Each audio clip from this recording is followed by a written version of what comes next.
So it is of much fundamental, if you're a business owner or you're a marketer, that your company should be customer oriented.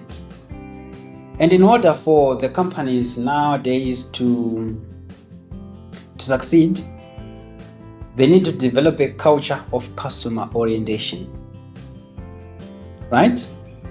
So if the customer is focused on client or customer satisfaction, it's likely that company is going to succeed in this world. And that starts by hiring the right people, right? Test all candidates, do the background check, test all candidates' attitudes, right? Customer is always right. So we have to start with the customer. Then you look at the channels to reach the customer. Then you look at the offerings that you can offer the customer. Then look at the inputs and the assets, right?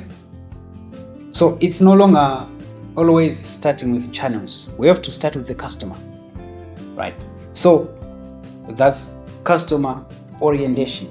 If you're a marketer, you may advise your company.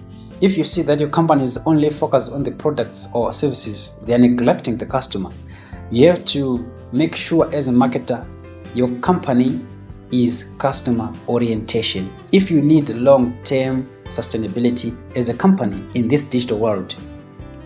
So that's customer orientation concepts that you have to understand and advocate for this in order for the company to succeed, right? Then once the company is customer oriented, we have also to move on to another concept that you have to understand, which is CRM. See you in the next video, where we'll be getting deeper into this concept as well.